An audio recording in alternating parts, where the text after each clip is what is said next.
A mediados de julio de 1936 tomó cuerpo una doble conspiración, civil y militar, contra el gobierno republicano del Frente Popular.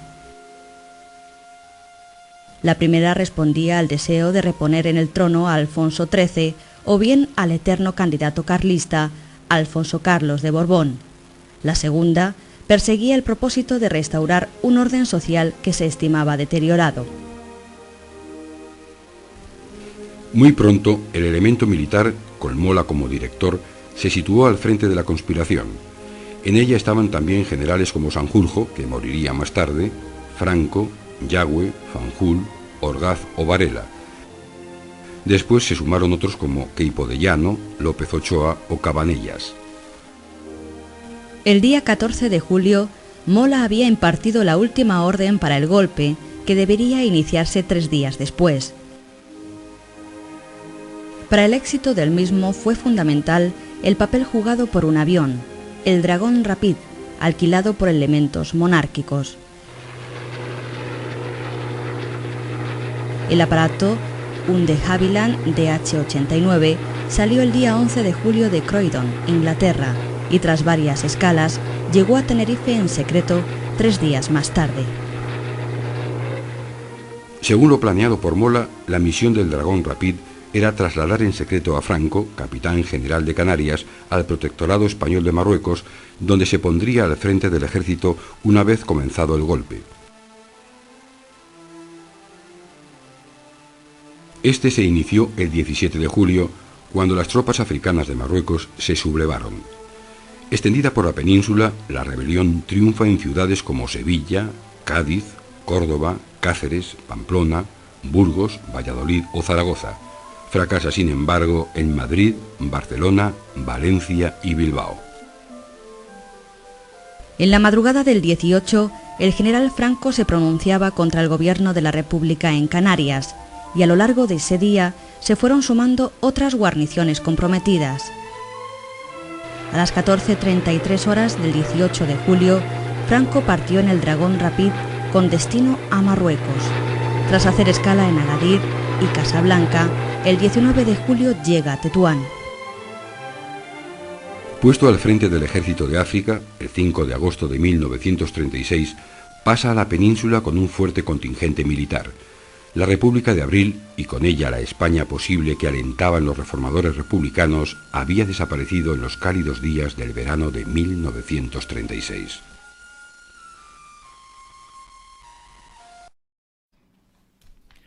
La dictadura franquista, el franquismo. En el año 1939, una vez finalizada la guerra civil, se establece en España una dictadura militar en la que el general Franco ostenta todo el poder, recogido en las leyes fundamentales del reino, donde era el jefe del Estado, del gobierno, del ejército y jefe del partido único, la Falange. La dictadura franquista duró 36 años hasta la muerte de Franco en el año 1975. El franquismo, nombre que se le ha dado a la dictadura del general Franco, se sustentó sobre 3 pilares ideológicos. El tradicionalismo, una ideología de carácter conservador, caracterizada por la defensa de las instituciones como la Iglesia, la familia, el orden y la propiedad. El anticomunismo, rechazo de los partidos políticos, especialmente aquellos de ideología marxista. La religión católica como raíz de la nación española y el centralismo como estructura operativa del Estado.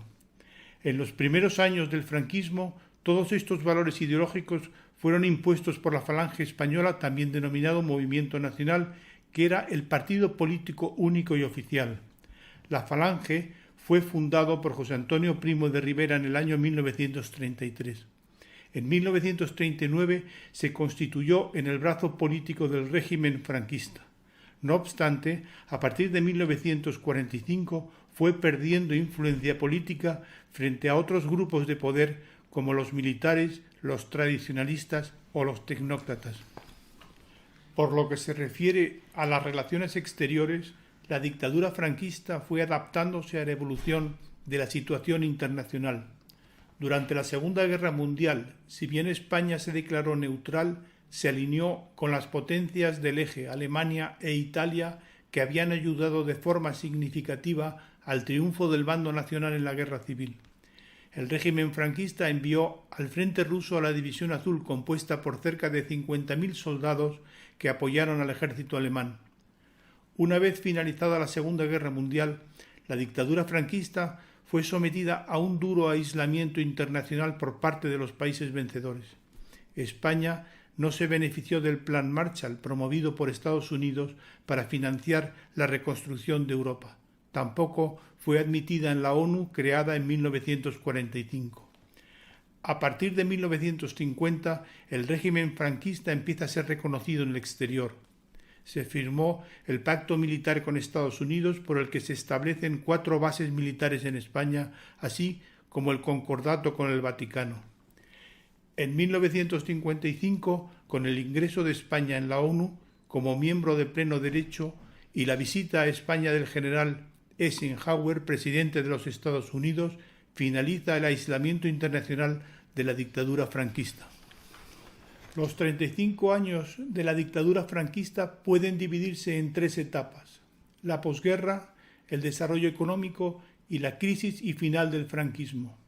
En los primeros años de la posguerra se produjo una represión a los opositores al régimen, entre los que se encontraba un movimiento guerrillero, el Maquis, que desde las montañas combatía al ejército franquista y a la Guardia Civil. Políticamente, incluso algunos cargos clave del gobierno estaban ocupados por generales. En este periodo hubo una gran crisis económica, cuya máxima expresión fueron las cartillas de racionamiento. El desarrollo económico se produce en la década de los 60 con el Plan de Estabilización de 1959, llevado a cabo por el gobierno conocido como los tecnócratas, que abre la economía española al exterior. Se establece la convertibilidad de la moneda española con el dólar, autorizándose las importaciones. El PIB de España crece a tasas superiores al 10% anual. La oposición al régimen franquista la ejercía fundamentalmente el Partido Comunista, que concentra sus esfuerzos en el ámbito universitario y sobre todo en el sindical, con la creación en 1960 del Sindicato Comisiones Obreras y la huelga de mineros de 1962. La crisis y el final del franquismo llega con el progresivo deterioro de la salud del general Franco, que obligó a planificar la continuidad de la dictadura. El almirante Carrero Blanco fue nombrado presidente de gobierno en 1973. Sin embargo, ese mismo año fue asesinado a manos de ETA. En septiembre de 1975, la tensión política llega a su punto álgido con la condena a muerte y ejecución de 5 militantes de las organizaciones terroristas FRAP y ETA. El 20 de noviembre de 1975 muere el general Franco, abriendo así una nueva etapa en la historia de España. Comienza la transición democrática que culminaría con la Constitución española aprobada por referéndum nacional en 1978 y el establecimiento de la monarquía parlamentaria encabezada por el rey Juan Carlos I.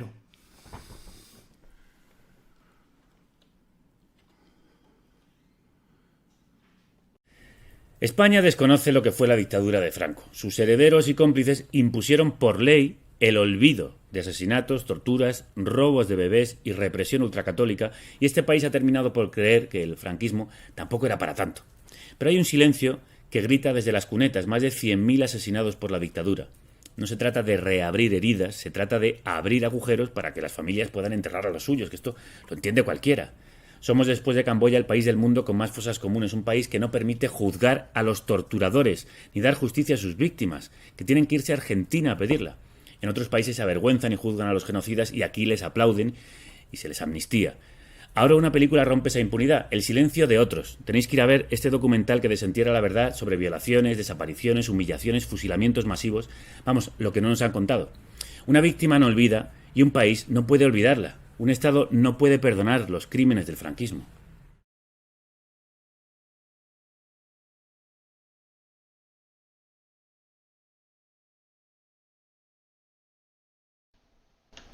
Un Estado totalitario armonizará en España el funcionamiento de todas las capacidades y energías del país.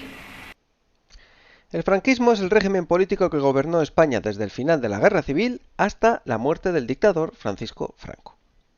A pesar de sus múltiples cambios, durante estos años está claro que en sus inicios se asemejó bastante a un régimen totalitario fascista y progresivamente se transformó en una dictadura autoritaria de extrema derecha. Franco, una vez ganada la Guerra Civil, hizo desaparecer la democracia de la Segunda República y construyó un régimen a su medida. El primer y más importante pilar de este nuevo régimen es que Franco es el máximo poder, y así se nombra jefe de Estado, caudillo de todos los ejércitos, con capacidad para crear leyes y dirigir el poder ejecutivo prácticamente los 40 años que estuvo en el poder. Si Franco unificaba todo el poder en su persona, no tenía sentido la existencia del pluralismo político, y por eso ilegalizó todos los partidos y sindicatos, creando el único partido legal del régimen, Falange Española, que aglutinaba a las corrientes políticas existentes en el franquismo, como lo eran los fascistas, los carlistas, los monárquicos o los conservadores. Estos grupos y sus representantes se agrupaban en torno a las llamadas familias ideológicas, que se repartían los puestos de poder que el régimen franquista distribuía. Por último, y ante la ausencia de una constitución democrática, el régimen franquista estableció un total de 8 leyes fundamentales, que le sirvieron a Franco para crear la estructura legal, político y social que le permitiera gobernar España durante casi 40 años hasta su muerte. Precisamente, fue la última de ellas, la Ley para la Reforma Política, la más importante. Primero porque significa el fin de la dictadura de forma totalmente legal, y segundo, porque fue la única que Franco no firmó, pues se aprobó después de morir el dictador y significó el inicio de la transición hacia la democracia en España.